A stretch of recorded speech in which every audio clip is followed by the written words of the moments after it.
আসসালামু আলাইকুম প্রিয় শিক্ষার্থীবৃন্দ। প্রত্যেককে ধন্যবাদ জানাচ্ছি ভিডিওটি দেখা শুরু করার জন্য। আজকে আমরা আলোচনা করব প্রেজেন্ট পারফেক্ট টেন্সকে নিয়ে। অবশ্যই আমরা প্রত্যেকটি টেন্স নিয়ে আলোচনা করব। তাই তোমরা যদি সকল টেন্স সম্পর্কে জানতে চাও তাহলে চ্যানেলটি সাবস্ক্রাইব, লাইক, কমেন্ট, শেয়ার করে আমাদের সাথেই থাকো এবং এনজয় করো সকল ভিডিও এই চ্যানেলে। তাহলে দেখো প্রেজেন্ট পারফেক্ট টেন্স। যে টেন্স দ্বারা কোনো কাজ এইমাত্র শেষ হয়েছে কিন্তু তার ফল এখনো বর্তমান এইরূপ প্রকাশ করে তাকে ভার্ব এর প্রেজেন্ট পারফেক্ট টেন্স বলে। যেমন সে স্কুলে গিয়েছে, এই কাজটি কিন্তু এইমাত্র হয়েছে, এইমাত্র শেষ হয়েছে।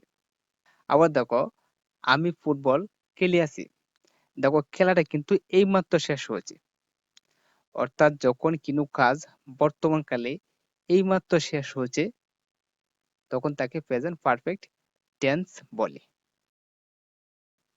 তাহলে এখন দেখো চেনার উপায়: বাংলা ক্রিয়ার শেষে আছি, আছো, আছেন, আছে, এছি, এছেন ইত্যাদি থাকবে। গঠন: সাবজেক্ট প্লাস হ্যাভ বা has plus verb three plus বাকি অংশ। তবে সাবজেক্ট এর আই ও ইউ এবং বহুবচনের ক্ষেত্রে হ্যাভ হবে। যেমন এক্সাম্পল দেখো, আমি ভাত খাইয়াছি। আমি হলো সাবজেক্ট, ভাত হলো অবজেক্ট, খাইয়াছি হলো ভার্ব বা ক্রিয়া। তাহলে দেখো আমি বলেছিলাম যে বাংলা বাক্যের শেষে সবসময় ভার্ব বা ক্রিয়া থাকবে। তাহলে এখানে খাইয়াছি হলো ভার্ব বা ক্রিয়া। বাংলা বাক্যে কি এসেছে দেখো আছি, আছি কতটা লেখা আছে। তাহলে দেখো প্রথমেই সাবজেক্ট, সাবজেক্ট হলো আমি, আমি ইংরেজি হলো আই প্লাস হ্যাভ বা হ্যাজ। এখানে সাবজেক্ট যেহেতু আই তাহলে হ্যাভ হবে, কারণ আই ও ইউ এবং বহুবচনের ক্ষেত্রে হ্যাভ হয়, যে কারণে আমি এখানে হ্যাভ বসিয়ে আছি। তারপর দেখো প্লাস বাড়বে থ্রি। এখানে ভার্ব হলো খাইয়াছি, খাওয়া ইংরেজি হলো ইট, ইট, এট, ইটেন। এই এখানে ইটেন হবে, অর্থাৎ ভার্বে থ্রি হবে। এবং প্লাস অবজেক্ট, অবজেক্ট হলো ভাত, ভাত ইংলিশ হলো রাইস। তাহলে দেখো আই হ্যাভ ইটেন রাইস, আমি ভাত খাইয়াছি। সে ফুটবল খেলিয়াছে। এখানে দেখো বাংলা কি এসেছে, আছে কথাটা আছে। তাহলে দেখো সে হলো সাবজেক্ট, ফুটবল হলো অবজেক্ট, খেলিয়াছে হলো ভার্ব বা ক্রিয়া। তাহলে প্রথমে সাবজেক্ট, সাবজেক্ট হলো সে, সে ইংলিশটা হলো হি এবং প্লাস হ্যাভ বা হ্যাজ হবে, যেহেতু এখানে হি আছে সুতরাং হ্যাজ হবে। প্লাস ভার্ব থ্রি, এখানে ভার্ব হলো খেলিয়াছে, খেলা ইংরেজি হলো প্লে এবং প্লে ভার্ব থ্রি হলো প্লেট, এখানে প্লেট হবে। প্লাস বাকি অংশ, বাকি অংশ হলো ফুটবল, ফুটবল হলো অবজেক্ট, আমি অবজেক্ট দিলাম ফুটবল। তাহলে আরো এক্সাম্পল দেখো। তাহলে এখন দেখো এখানে একই ঘটনা আমি বারবার লিখে দিচ্ছি তোমাদেরকে বোঝানোর সুবিধার্থে। তাহলে গঠন দেখো সাবজেক্ট প্লাস হ্যাভ বা has plus verb three plus বাকি অংশ। এখন দেখো আমরা শুধু এখানে হ্যাভ, কখন হ্যাভ হবে এই বিষয় নিয়ে এখানে আলোচনা করা হবে। তাহলে দেখো তারা একটি চিঠি লিখিয়াছে। এখানে দেখো বাংলা কি এসেছে, আছে কথাটা আছে। এবং দেখো তারা হলো সাবজেক্ট, একটি চিঠি হলো অবজেক্ট, লিখিয়াছে হলো ভার্ব বা ক্রিয়া। তাহলে দেখো প্রথমে সাবজেক্ট তারা, তারা ইংরেজি হলো দে প্লাস হ্যাভ বা হ্যাজ। এখানে দেখো সাবজেক্ট যেহেতু বহুবচন, যে কারণে এখানে হ্যাভ হবে। তারা হলো বহুবচন, যে কারণে এখানে হ্যাভ হবে। প্লাস ভার্ব থ্রি, ভার্ব হলো লিখিয়াছে, লেখা ইংরেজি হলো রাইট, তোলে লেখা, এখানে রাইট হবে না, ভার্ব থ্রি হবে রিটেন, রাইট, রোড, রিটেন। তারপর প্লাস বাকি অংশ। বাকি অংশ হলো একটি চিঠি, অর্থাৎ a letter. They have written a letter. আমরা মাছ ধরিয়াছি। এখানে দেখো আমরা হলো সাবজেক্ট, মাছ হলো অবজেক্ট, ধরিয়াছি হলো ভার্ব বা ক্রিয়া। এখানে দেখো বাংলা কি এসেছে, আসি কথাটা লেখা আছে। তাহলে দেখো প্রথমেই সাবজেক্ট হলো আমরা, আমরা ইংরেজি হলো উই, তারপর প্লাস হ্যাভ বা হ্যাজ। এখানে হ্যাভ হবে কারণ আমরা হলো বহুবচন, এবং প্লাস ভার্বের থ্রি। ভার্বের থ্রি হলো ভার্ব হলো ধরিয়াছি, ধরা ইংলিশটা হলো ক্যাচ, কিন্তু ক্যাচ হবে না, ভার্বের থ্রি হবে ক্যাচ, কট, কট। ভার্বের থ্রি হলো কট, এবং প্লাস বাকি অংশ। বাকি অংশ হলো মাছ। মাছ ইংরেজি হলো ফিশ। তুমি ইংরেজি শিক্ষা দিয়েছ। এখানে দেখো সাবজেক্ট হলো তুমি, ইংরেজি হলো অবজেক্ট, শিক্ষা দিয়েছ হলো ভার্ব বা ক্রিয়া, এবং ক্রিয়া শেষে আছো কথাটা লেখা আছে। তারপর তুমি সাবজেক্ট, সাবজেক্ট হলো তুমি, তুমি ইংরেজি হলো ইউ, এবং প্লাস হ্যাভ বা হ্যাজ। ইউ এর সাথে হ্যাভ হয়, আমি আগেও বলেছি। তারপর প্লাস ভার্বের থ্রি। ভার্ব হলো শিক্ষা দেওয়া। শিক্ষা দেওয়া ইংলিশ হলো টিচ। টিচার ভার্বের থ্রি হবে টিচ, টট, টট। আমি এখানে টট দিলাম কারণ ভার্বের থ্রি হলো টট। প্লাস বাকি অংশ। বাকি অংশ হলো, বাকি অংশ হলো ইংরেজি। ইংরেজি, ইংলিশ হলো ইংলিশ। তাহলে ইউ হ্যাভ টট ইংলিশ। বালকরা পাখি হত্যা করিয়াছে। সাবজেক্ট হলো বালকরা, বালকটা ইংরেজি হলো বয়েজ। তারপর প্লাস হ্যাভ বা হ্যাজ। এখানে হ্যাভ হবে কারণ বালকটা হলো বহুবচন, যেখানে হ্যাভ হবে। প্লাস ভার্বের থ্রি। হত্যা করা ইংলিশটা হলো কিল। কিলে ভার্বের থ্রি হবে কিল্ড, এবং অবজেক্ট হলো পাখি। পাখি ইংলিশটা হলো বার্ড। তাহলে বয়েজ হ্যাভ কিল্ড বার্ড। অর্থাৎ প্রেজেন্ট পারফেক্ট টেন্সের ক্ষেত্রে যখন সাবজেক্ট বহুবচন হবে তখন হ্যাভ হবে, পাশাপাশি ইউ এর ক্ষেত্রেও হ্যাভ হবে। তাহলে দেখো আমি একই গঠন বারবার দিচ্ছি তোমাদেরকে সহজে বোঝাবার জন্য। গঠন সাবজেক্ট প্লাস হ্যাভ বা has plus verb three plus বাকি অংশ।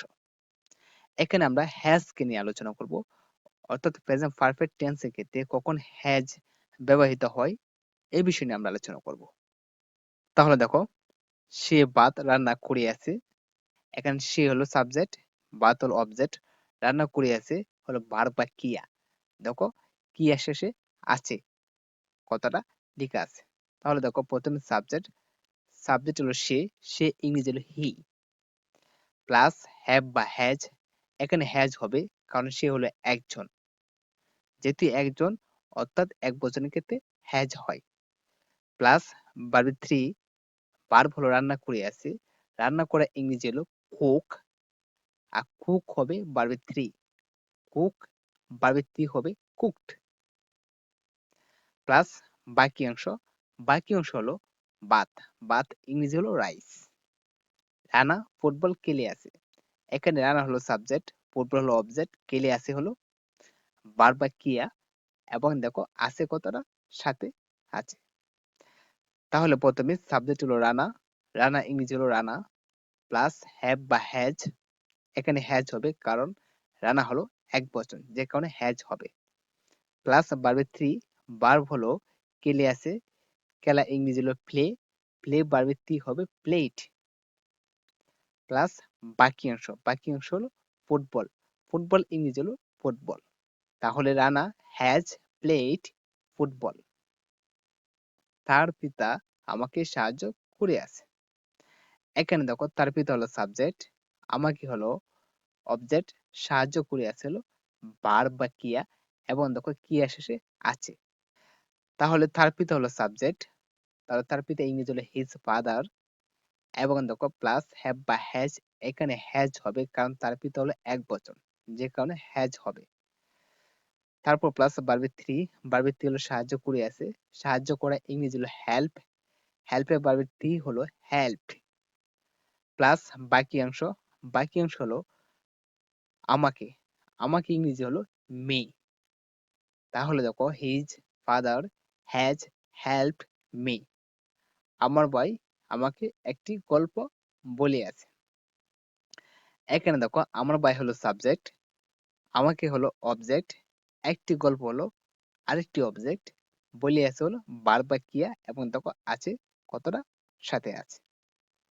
তাহলে সাবজেক্ট হলো আমার ভাই, আমার ভাই ইংরেজি হলো মাই ব্রাদার, এবং হ্যাভ বা হ্যাজ, এখানে হ্যাজ হবে যেহেতু মাই ব্রাদার হলো একজন।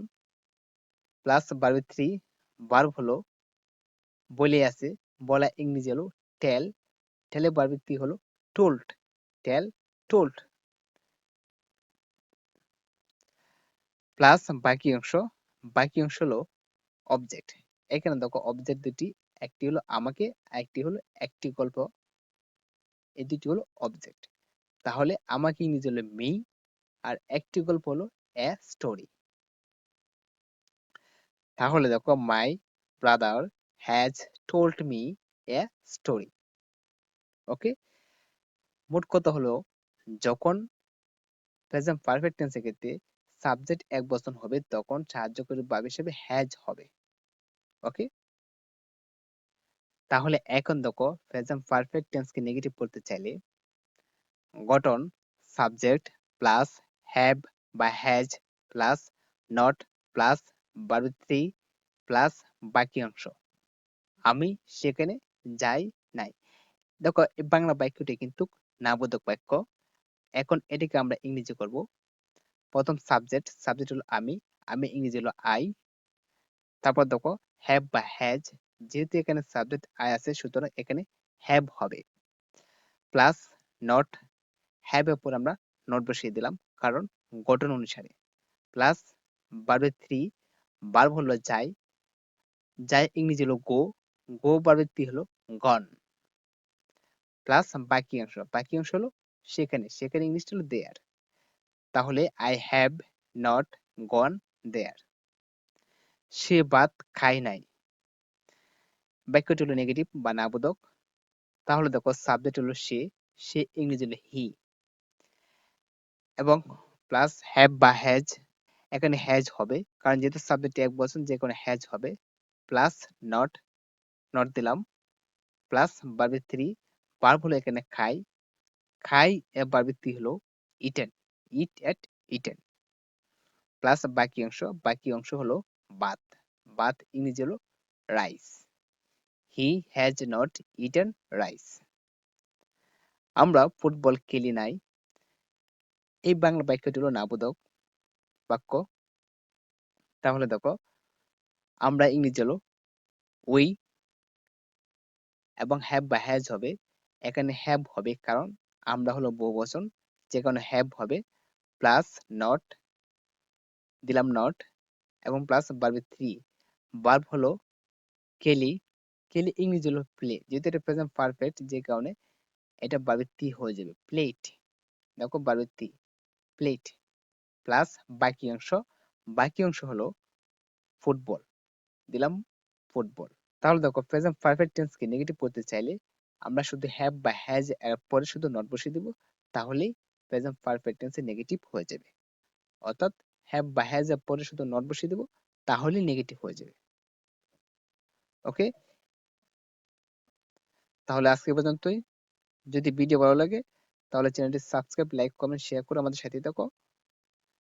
ধন্যবাদ সকলকে সম্পূর্ণ ভিডিওটি দেখার জন্য। আল্লাহ হাফেজ।